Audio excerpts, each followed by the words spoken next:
Halo, Resa, Caka, Ya, halo, apa kabar? baik.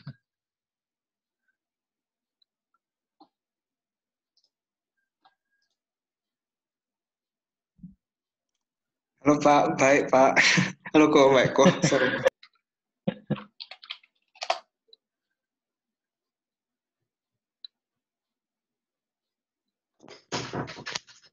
Selamat siang, Ko Surya. Halo, Yos.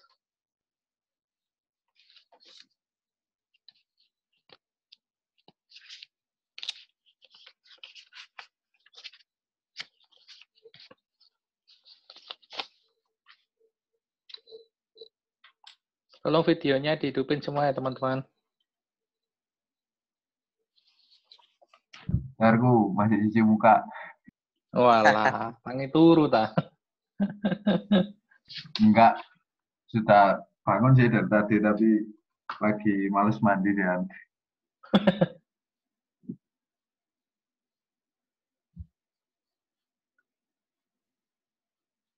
Caka sih pemadaman listrik kan Cakra di rumahmu. Ketengan lah.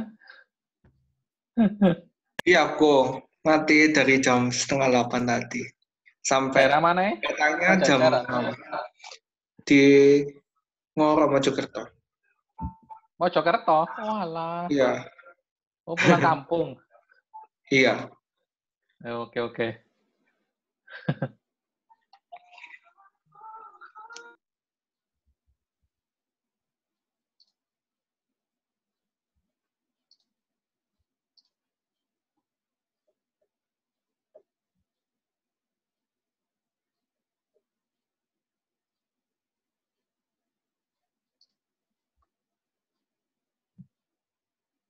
Katanya ada temannya Ko Surya mau sharing.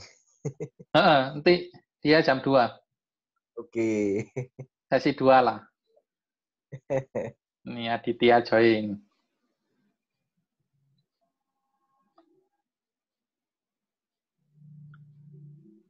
Terus ini kemarin ada sing DM aku juga sih di Instagram. Ada kayak adik kelasnya kalian. Nggak tahu adik kelas atau kakak kelas ya. Ini adik kelas deh. Nah itu kayak ini mau join. Dengar-dengar. Ingin dengar-dengar. Cewek apa Dapat cowok? info dari mana ya? Iki ya, cowok lah ya. Desi. Siapa ya? Kenal Hari ini Michael nggak, Yos? Michael siapa? Michael siapa ya kemarin nama lengkapnya itu ya? Sih. Michael Wijayanto. Wah, siapa ya? Wah, gak kenal aku. Wah, gak kenal aku, gak kenal. Nggak kenal ya? Kayaknya bukan anak manajemen sih. Gak kenal sih. Adik kelas kayak ini.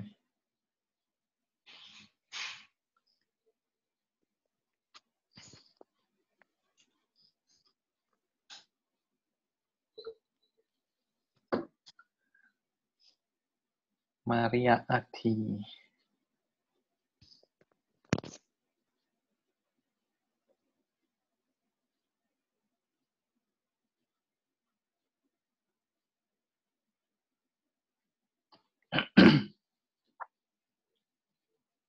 Ya apa kegiatan ini rek mendekati Juni. Wis waktu nih apa UAS ya Juni ya. Juni awal kan. Betul. Mata kuliah lainnya ya apa? Wis nyoba dosen-dosennya ngasih itu arahan untuk ngerjain UAS apa kayak gitu. Iya, penelitian bidang ya. Oh, jadi laporan penelitian itu untuk itu UAS. Oke, mata kuliah apa itu? Penelitian bidang, penbid. Oh, oke.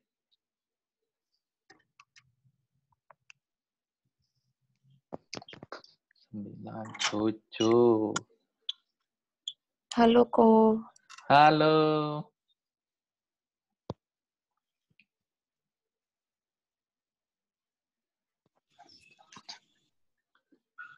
Jovanusnya DB katanya. Iya. Jadi, iya benar ya. 2 hari yang lalu ngelain saya. Oh ya? kerja tugas, nggak masuk kelas karena berdarah. Iya juga apa-apa, Berdarah. sembuh. Tak tanyai DB dirawat di mana? Di rumah aja. Lo kok gak dimasuk ke rumah sakit? Iya, ada. Stay at home. Stay Stay at at home. home. Kekeh pokoknya. Stay at home.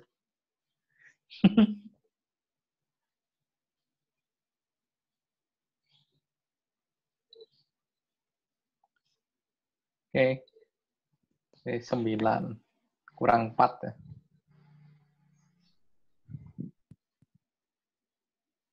Halo teman-teman, tolong videonya dihidupin ya.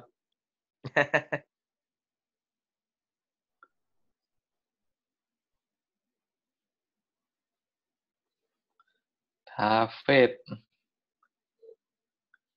Oke. Sip.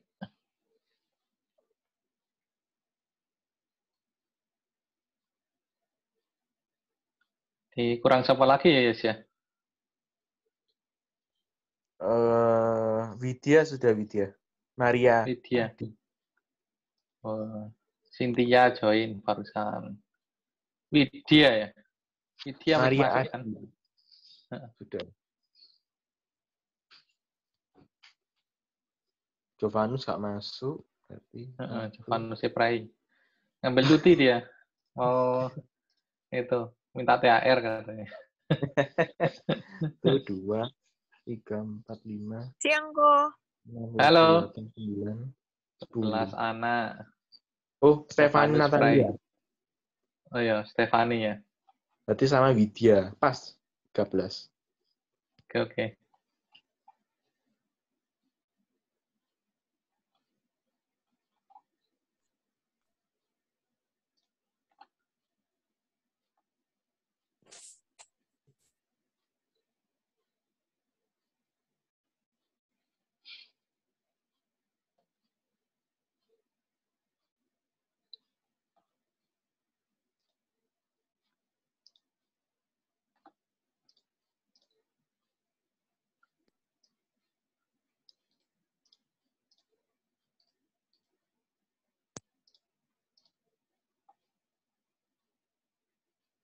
Ya, Pore, ngantuk ah. Tidak pernah ngantuk. Tidak pernah ngantuk. Enggak kok. On terus. Kerja. Oke, kerja. Ya lah Pak Presiden. Tapi kabar-kabarnya sampai akhir tahun sih katanya Pak kerja. Karena kan setelah namanya pandemi ini kan setelah kelar kan ada sih namanya recovery, pemulihan. Jadi kan pemulihan kan juga butuh waktu, nggak bisa langsung Betul. instan gitu sih kayak gitu. Halo Michael, selamat datang di kelas lah. Ini teman-teman ada ini adik kelas atau kakak kelas ya Michael ya. Michael Wijayanto, angkatan tahun berapa Michael? 2018 Pak. 2018. Berarti adik kelas ya teman-teman ya? Adik kelas Pak. Adik kelas, oke. Oh iya adik kelas berarti. Oh ya apa? Ya apa kalau adik kelas ini? Kita ospek ya? Tak kira lebih tua. Oh enggak, nanti jam 2 ada lagi. Oh. Nanti yang jam sekitar sesi kedua itu ada lagi temanku, ya leaderku sih sebenarnya dari Jakarta. Itu. Oke, kok. Oke, siap. Ya udah, ini udah cukup banyak. Kita mulai aja. Minta tolong apa ya? Aditya ya untuk buka dalam doa ya.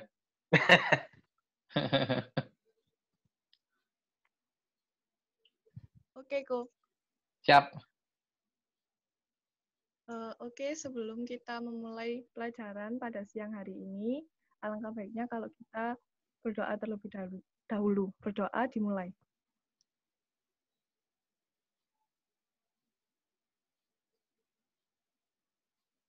Selesai. Oke. Halo. Masih semangat teman-teman? Masih. 1 bulan menuju UAS. Dan kebetulan ini banyak tanggal merah ya. Tanggal Iya, 7, ini tanggal hari merah. ini merah Kemarin harusnya. tanggal 1 tanggal merah. Iya, 1, iya, iya. 7, 21 sama 25. Wih, banyak ya. Jadi banyak kepotong hari libur ini. Ya, jadi materi hari ini kita santai aja ya teman-teman, karena aku gak bikin slide sih. Jadi hari ini aku lebih pingin sharing sesuai dengan topik yang udah ditentukan sama ini kami tim pengajar Macung. Nah, yang topik yang terakhir ini adalah mengenai profesi agen asuransi atau profesi asuransi, dunia asuransi. Jadi di sini saya mau sharing sebenarnya ada apa aja sih peluang-peluang ke depan setelah kalian lulus kuliah di dunia asuransi itu apa aja peluangnya kayak gitu. Jadi sebenarnya di dunia asuransi itu ada dua macam peluang usaha ya teman-teman atau pekerjaan. Yang pertama itu adalah kita sebagai fresh graduate itu masuk sebagai staff atau karyawan, dan yang kedua adalah sebagai partner teman-teman. Jadi yang pertama staff itu ya pasti ya kita urusannya kita berhubungan langsung dengan perusahaan asuransi tertentu, dengan perusahaan asuransi. Jadi staff di dalamnya mengurusi ya semua perihal perusahaan asuransi kayak gitu. Yang kedua, fresh graduate atau siapapun itu bisa masuk ke dunia asuransi melalui channel partnership. Nah, artinya partnership itu apa? Contohnya adalah saya sudah menjalani bisnis asuransi ini, profesi asuransi ini sebagai partner perusahaan asuransi tertentu. Yang pertama dulu saya di tahun 2010 sampai 2017 saya berpartner dengan Prudential bersama tim, dan 2017 sampai sekarang berpartner dengan Allianz kayak gitu teman-teman. Jadi yang kedua ini nih yang namanya partnership itu ada yang pernah dengar nggak yang namanya agen asuransi? Pernah. Stefani masuk.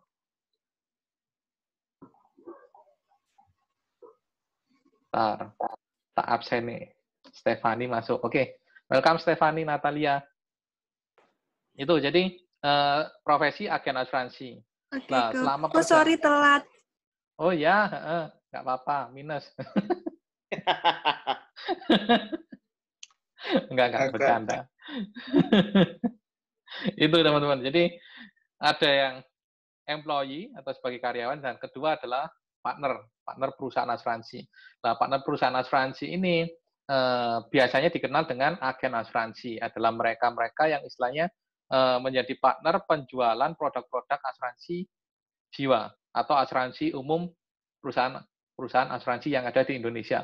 Nah, sebagai agen asuransi, kami ini berada di bawah pengawasan AJI dan Asosiasi Asuransi Jiwa Indonesia dan juga AUI. Seperti yang saya jelaskan kemarin di awal-awal, jadi ada beberapa organisasi atau badan yang mengawasi perusahaan asuransi. Nah, contoh duanya yang mengawasi agen itu adalah AJI dan AUI. Seperti itu teman-teman. Jadi untuk menjadi seorang agen asuransi itu kita perlu yang namanya lisensi penjualan produk-produk asuransi. Jadi lisensinya ini kita dapatkan pada saat kita pertama kali join atau mendaftar di perusahaan asuransi sebagai partner mereka atau sebagai agen asuransi. Jadi kita daftar, ngisi form pendaftaran agen asuransi, kode agennya keluar. Jadi kode agen itu seperti ini, kalau dosen itu NIP, nomor induk pegawai, kayak gitu. Jadi keluar NIP-nya atau kode agennya, baru kode agen ini didaftarkan ke negara melalui AJI atau AAUI. Nah, di sana kita akan menjalani tes lisensi. Nah, tesnya itu gampang banget teman-teman. Jadi nggak seperti yang saya bayangkan dulu. Jadi kalau dulu itu kan saya bayangin tes itu kan seperti ujian akhir, harus diwawancara kayak bikin resume atau apa. Tapi ternyata yang nggak sesulit itu sih. Jadi hanya datang terus kita sebelumnya udah dikasih kisi-kisi yang kita sudah bisa hafalin kayak gitu. Di mana kisi-kisi ini hampir keseluruhannya itu keluar, teman-teman. Jadi ya itu ya, jadi ngerti ya artinya kisi-kisi ya. Jadi kita hanya baca-baca, ya paling enggak besok banyak yang keluar lah. Banyak yang keluar ini adalah poin minim dari syarat untuk kelulusan ujian lisensi. Itu teman-teman. Kalau dulu saya 2010 itu pertama kali ujian itu tertulis sistemnya, jadi nggak ada online nih, nggak ada pakai komputer. Itu dulu jadul banget lah. Jadi nebeng di salah satu universitas, kalau nggak salah universitas apa ya, negeri di Jalan Jakarta sana, di dekat Awareness. Jadi numpang ujian di sana. Itu tertulis lah. Jadi barengan dengan perusahaan-perusahaan asuransi yang lainnya, agen-agen mereka gabung jadi satu ujian. Lah kalau sekarang ini gampang banget teman-teman. Apalagi di masa pandemi kayak gini nih, join, keluar kode agen, lah ujiannya bisa di rumah masing-masing. Jadi simpel banget, lebih mudah kayak gitu. Jadi pertama saya join di asuransi ini di tahun 2010 dengan background itu yang pasti tahun 2010 itu saya masih mahasiswa di Macung, teman-teman. Jadi background pendidikan saya itu historinya tahun 2004 lulus SMA, lulus dari SMA Dempo Malang. Saat itu saya kuliah masuk di UB, Universitas Brawijaya, di jurusan bahasa Jepang. Jadi itu saya ngambil diplomat, ngambil D3 di tahun 2007. Sebelum wisuda ditawari lagi kuliah di universitas terbaru di Kota Malang. Jadi saya coba iseng-iseng mampir ke Macung tuh tahun 2007. Jadi terpukau banget. Jadi sebenarnya alasan mau kuliah lagi itu karena kaget sama kampus ya. Jadi kayak dari A ke Z. Jadi bagus banget lah istilahnya. Beda banget dengan yang di kampus saya yang pertama. Jadi alasan pertama di Macung ya karena terpukau sama bangunannya. Yang kedua ya karena ada yang ya puji Tuhan ada yang membiayai kuliah, ya udah masuk kuliah lagi tuh. Jadi 2007 sampai 2010 itu sebenarnya saya udah punya kerjaan nih. Jadi sebelum di asuransi itu saya sudah coba jualan mainan nih. Jadi Gundam kalau pernah ada yang tahu. Jadi mainan hobi-hobi itu. Jadi ya rakit-rakit lah seperti Tamiya kayak gitu. Lah kerjaan itu udah saya mulai di tahun 2001. Ya, SMA kelas 1 itu udah belajar dagang istilahnya teman-teman. Nah, itu pertama kali belajar cari uang lah istilahnya. Jadi mulai dari SMA kelas 1 diawali dengan jadi makeral. Jadi broker barang lah, makelar lah. Kayak gitu ngambil barang dari toko. Saya cuma modal brosur sama katalog, saya tawarin ke teman-teman SMA, udah jualan. Lah, kalau untuk di insurance ya, kenapa kok saya mau join di asuransi? Yang pertama ya karena diajak teman sendiri. Jadi dulu waktu bisnis mainan itu ada satu partner saya, gandengan saya, ya dia patung-patungnya, saya robot-robotnya. Jadi sering banget expo bareng dan lain-lainnya. Nah, tahun 2009 ternyata dia lama-lama meredup dari yang namanya bisnis mainan itu. Nah, akhirnya di tahun 2009 Desember dia nyamperin saya nih ke ruko saya. Jadi dengan keringetan tiba-tiba masuk, Sur, kene Sur, aku mau ngomong Sur. Jadi kaku banget, keringetan, pakai batik, inget banget itu. Terus bawa tas besar yang sebelumnya gak pernah bawa tas ransel besar kayak anak SD itu. Dia datang bawa apa itu? Buka tas, bawa itu print-printan product knowledge. Jadi istilahnya brosur-brosur produk, terus ini polis asuransi contohnya dan lainnya. Ya udah, saya masuk ke dalam ke ruang makan, ngobrol sama dia, langsung saya tembak. Udah, kalau asuransi saya nggak paham, kamu ngomong aja ke mamaku. Aku nggak ngerti kayak gitu-gitu. Itu. Jadi pertama kali kenal dunia asuransi dari sana. Dari yang namanya partner saya itu, Ricky Siregar. Itu. Lah, terus saya akhirnya berhasil dibujuk join beneran di tahun 2010 Februari. Januari akhir tanda tangan kontrak, Februari kode agen keluar, di Februari akhir itu ujian AJI. Lah ujian dulu itu kan tertulis nih, hasilnya itu lama banget nunggunya, kurang lebih 2 bulan nunggu hasil ujian. Kalau sekarang sih gampang, tinggal isi, klik, terus keluar poinnya, udah tahu deh ini udah lulus atau enggak. Lah seberapa penting sih lulus ujian AJI itu? Sebenarnya sebelum lulus ujian AJI itu bisa jualan atau enggak sih? Lah sebenarnya teman-teman sebelum kita istilahnya lulus yang namanya ujian AJI, tapi sudah punya kode agen, sebenarnya kita udah bisa jualan. Tetapi kita harus lulus supaya yang namanya komisi itu bisa dicairkan, teman-teman. Gitu. Jadi, percuma dong kita jual, tapi komisi nggak cair, berarti kan nggak ada income. Makanya harus lulus ujian AJI, kayak gitu. Itu. Jadi, kenapa kok kita sebenarnya harus ikut ujian AJI selain kita meningkatkan profesionalisme kita supaya kita dilihat orang, oh resmi, diawasi negara kayak gitu. Tapi yang paling penting buat kami sudut pandang agen ya supaya komisinya cair, teman-teman. Kayak gitu. Jadi simpel banget. Nah, di sana pada saat sekarang ini tahun 2020 ada beberapa jenis partnership atau sistem jenjang karir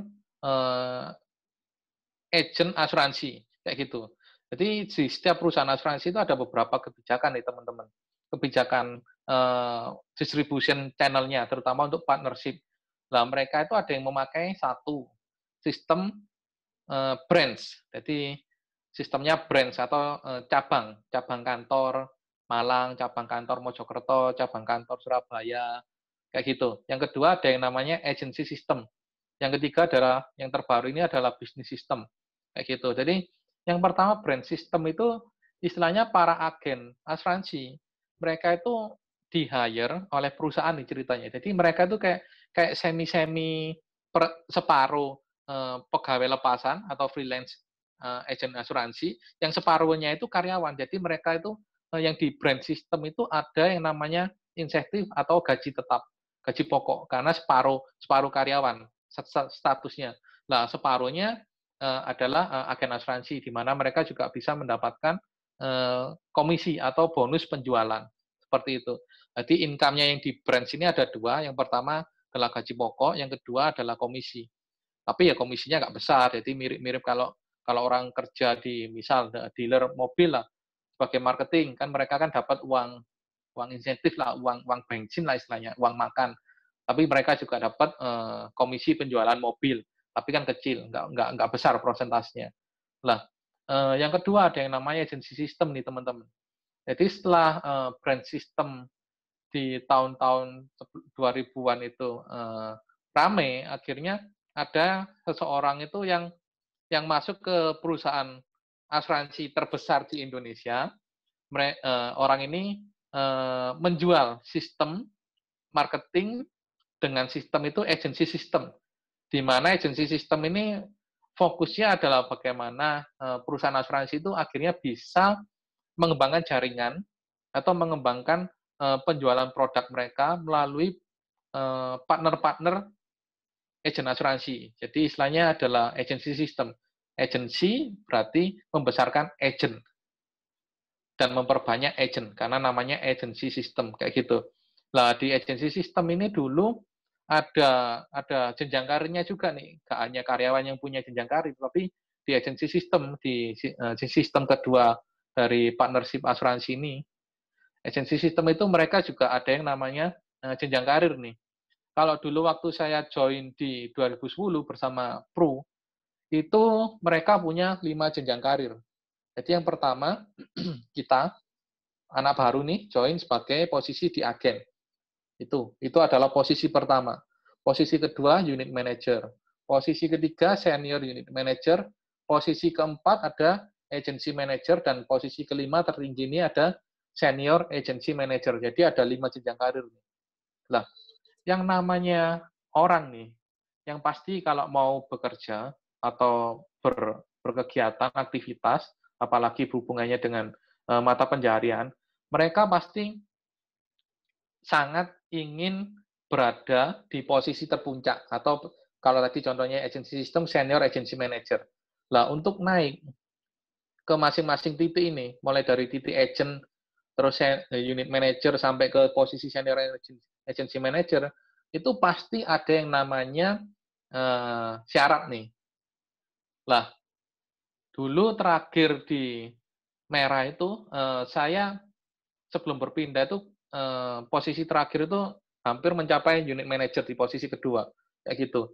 Jadi kurang dikit lagi, dulu itu ada istilahnya AUM, associate, jadi antara agent dan UM ini ternyata di tengah-tengah ini ternyata ada yang namanya associate unit manager. Jadi istilahnya ini adalah associate itu gampangannya gini loh, dirayan untuk jadi unit manager.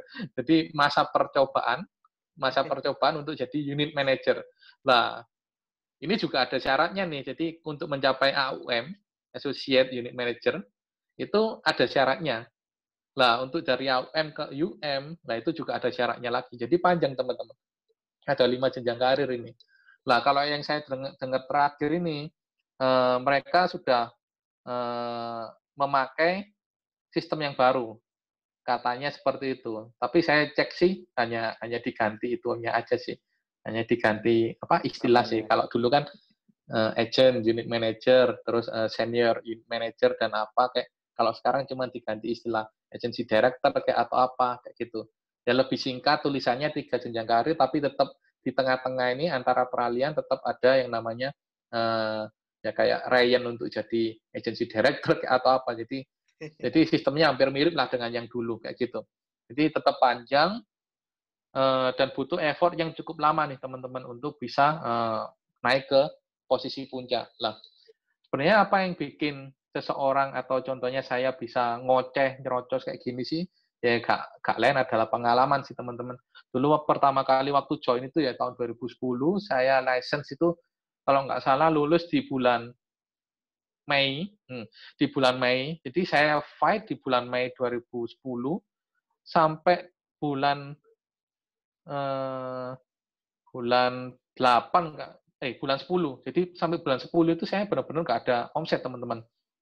Jadi pada saat itu saya tetap antara dari bulan April sampai bulan 10, saya sebenarnya ada kegiatan setiap hari, ketemu teman nih, prospek, terus ikut training, terus nawari tetangga, nawari mantan customer mainan saya dulu, saya samperin semua. Tetapi pada saat itu ya baru bisa dapat nasabah pertama itu di bulan 11 tahun 2010. Lah, itu adalah referensi dari teman kampus. Jadi teman kampus ini dulu punya pacar lah, mamanya pacarnya ini melahirkan nih. Lah, anaknya ini yang si baby ini yang jadi nasabah pertama saya. Lah, setelah itu ada closingan pertama, akhirnya ya tanggung renteng nih. Jadi istilahnya seperti berkelanjutan, continue. Sampai akhirnya ada closingan terus ceritanya kayak gitu. Nah, sistem jenjang karir ini bisa membuat kita semakin mendapatkan income yang semakin besar, teman-teman. Karena apa? Apabila kita ada di posisi pertama, kita porsi komisinya itu masih kecil, teman-teman. Jadi ibarat ini roti, kue, gede segini, kita hanya dapat remah-remahnya. Jadi dapat pretelan-pretelan itu. Makanya supaya dapat porsi yang penuh, roti yang penuh ini, kita harus cepat-cepat naik ke posisi puncak, seperti itu. Jadi, ya itu teman-teman. Jadi perjuangannya adalah, yang pertama, syaratnya itu adalah kita harus jual pribadi, dan kedua adalah ngerekrut, teman-teman. Jadi ceritanya di sana. Yang bikin saya lama untuk naik itu adalah karena karena ada 2 tanggung jawab nih. Yang pertama adalah penjualan pribadi dan juga ngerekrut. Jadi sebenarnya kita sebagai pemula, kita belum punya skill, knowledge, atau pengalaman untuk membangun namanya jaringan atau tim lah istilahnya. Kayak gitu. Jadi makanya saya pada saat dulu itu di tempat lama kurang berhasil untuk membuat rekrutan saya menduplikasi apa yang saya lakukan. Seperti teman-teman. Rekrutan saya dulu banyak banget.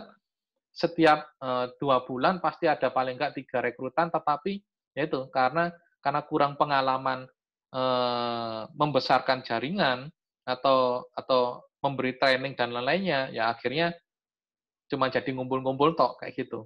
Dan pada saat dulu itu saya belum mengerti bagaimana membuat lingkungan kerja yang optimal, jadi yang produktif kayak gitu. Lah, di itu tadi ya, di partnership ada 3 macam, brand system, terus agency system, dan juga business system. Jadi ada 3 macam nih. Lah, di tahun 2017 kami atau pada saat dulu itu kurang lebih ada banyak lah. Jadi kami memutuskan untuk berpindah di tempat baru. Lah, berpindah ini tidak hanya langsung berpindah nih teman-teman. Jadi dulu itu saya butuh waktu kurang lebih 3,5 bulan untuk akhirnya memutuskan tanda tangan kontrak di perusahaan baru dan resign di perusahaan lama nih. Kenapa? Karena yang namanya bisnis asuransi itu adalah bisnis jasa atau bisnis trust, di mana orang beli asuransi bukan karena ngelihat perusahaan asuransinya siapa, tapi ngelihat yang jual siapa, gitu teman-teman. Makanya saya 3,5 bulan, apa yang saya lakukan adalah membuka database nasabah saya yang ada. Jadi satu hari saya samperin 1 atau 2 nasabah. Saya datang ke tempat mereka, saya ngobrol nih sama mereka, menyampaikan bahwa, ini saya mau menyampaikan informasi dan juga minta masukan buat susu. Ini saya cerita bla bla bla bla. Saya ada rencana move ke tempat ini, ke tempat yang baru karena ini saya jelasin, dan akhirnya di 3 bulan itu puji Tuhan hanya 10% yang istilahnya agak komplain ke saya, yaitu mereka nasabah saya yang baru join 2 atau 3 bulan. Jadi kan mereka kan kaget, loh, lah aku sih pas ikut 2 bulan, kok kamu sudah pindah, ini apa ini? Lah, tapi ya saya jelaskan lagi, saya pegang komitmen untuk saya ini berpindah ke perusahaan lain bukan berarti melepas tanggung jawab untuk servicing polis asuransi susu. Jadi tenang aja. Dilala ya, bersyukur ya. Setelah berpindah, nggak lama, 2-3 bulan setelah berpindah itu banyak banget nasabahku di perusahaan yang sebelumnya, di Pru itu klaim, teman-teman. Jadi banyak banget yang klaim masuk rumah sakit dan lain-lainnya. Lah itu semua akhirnya ya udah saya bantu memang karena sesuai komitmen saya bantu. Yang paling seru itu kan yang ditabrak itu kereta api tuh. Jadi ada nasabah saya yang ditabrak kereta api naik taksi itu di Malang. Jadi naik taksinya keburu-buru ceritanya teman-teman karena ngejar waktu itu kereta api. Jadi nasabah saya ini keburu-buru untuk naik kereta api. Mau happy-happy katanya. Mau happy-happy ternyata yang namanya supir taksi ini nggak ngelihat palang kereta api itu nutup, dibablas noy. Lah ternyata kena medan magnet di rel kereta apinya. Mobil nggak bisa hidup mesinnya. Tiba-tiba mati kena medan listrik itu, medan magnetnya itu. Mati di tengah, ya udah mati itu. Ditabrak kereta api. Kok ya bersyukurnya nasabah saya itu hidup teman-teman. Jadi hidup cuma memar di kepala sini. Jadi testimoninya itu sebenarnya ada di YouTube channel saya. Mungkin kemarin itu udah saya putar nih yang itu yang ditabrak kereta api. Sudah atau belum ya Yos ya? Belum. Oh belum ya. Putar ke sini kan oke. belum. Oke. Bentar ya. Nah itu jadi ditabrak kereta api. Iya. Bentar ya. Bentar. Oh, kurang 5 menit pas lah. Jadi setelah video ini kita akan lanjut ngobrol lagi ya teman-teman. Tak coba tak share. Oke.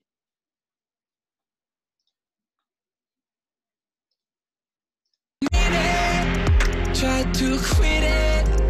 We're just running towards the fire. Sudah kelihatan ya teman-teman videonya? Nama saya Kelihatan. Profesi Kelihatan kok, Bu. Profesi Taiwan. Saya bekerja di sini sudah cukup 12 tahun lah. Sejak bulan Juli 2012. Jadi sudah 7 tahun. Kalau misalkan ada sakit, kita bisa menggunakan hari situ untuk mengubahnya. Kita waktu di rumah sakit atau gimana gitu. Ya ini teman-teman orangnya yang ketabrak kereta api. Waktu itu tanggal 10 Desember 2012 pada tepatnya. Waktu itu saya naik taksi di Sukun kena tabrak kereta. Dan alhamdulillah saya sehat sampai sekarang dan saya tinggal di rumah sakit 3 hari dan alhamdulillah dengan bantuan Mas Surya saya bisa mengklaim asuransi saya itu. Sangat saya terbantu juga. Lah itu. Jadi ya, saking dableknya nasabah saya ini, jadi ceritanya bisa guyu-guyu teman-teman. Kalau dulu waktu pas kejadian ya nggak mungkin bisa guyu-guyu teman-teman. Gitu.